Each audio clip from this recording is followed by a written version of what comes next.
In 2016, a Japanese scientist named Yoshinori Ohsumi won the Nobel Prize for discovering something terrifying, yet miraculous.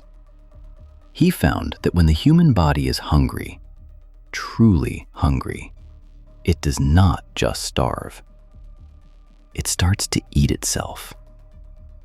Science calls this autophagy. Islam called it Psalm 1400 years ago. But what actually happens to your biology during those 30 days? And why did the Prophet, peace be upon him, call fasting a shield? Welcome to the intersection of faith and physiology. This is the biological miracle of Ramadan. Imagine a factory that runs 24 hours a day, 7 days a week. It produces products, but it also produces trash. If the factory never closes, the trash piles up. In your body, this trash is damaged proteins and dead cells. When this waste accumulates, it leads to inflammation, premature aging, and eventually, cancer. But when you fast, the factory stops receiving raw materials. The workers stop building, and instead, they start cleaning. This is autophagy. From the Greek auto, meaning self, and phagy, meaning eating. Your body hunts down the weak, damaged cells and recycles them into new, fresh energy. It is a biological factory reset that money cannot buy. But here is where Islamic fasting leaves Western science behind. Most modern studies focus on intermittent fasting, where you can still drink water.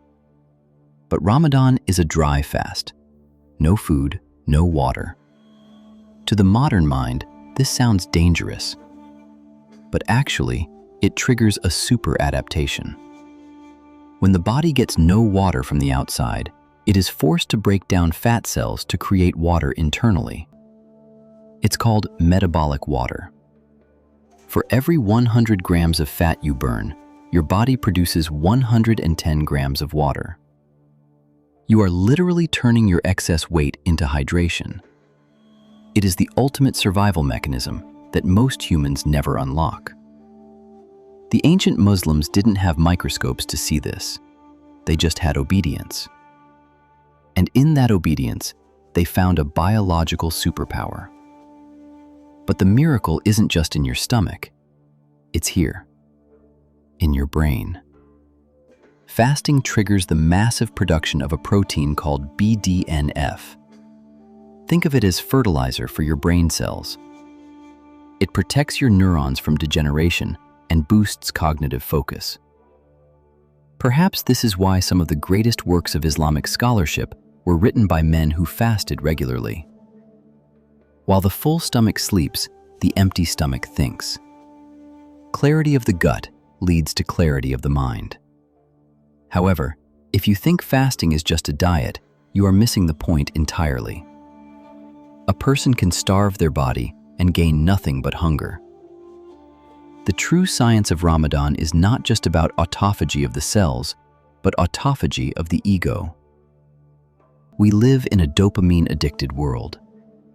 We are slaves to our impulses.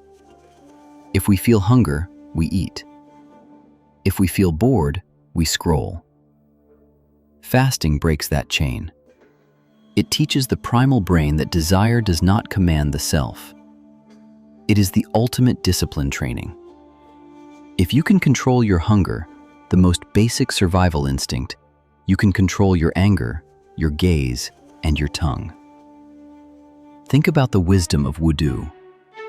We wash the outside of our bodies 5 times a day before we meet our Creator. And once a year, for 30 days, Allah commands us to wash the inside. Allah does not need us to go hungry. He is Al-Ghani, the self-sufficient. He wants us to be free. Free from sickness, free from addiction, and closer to Him.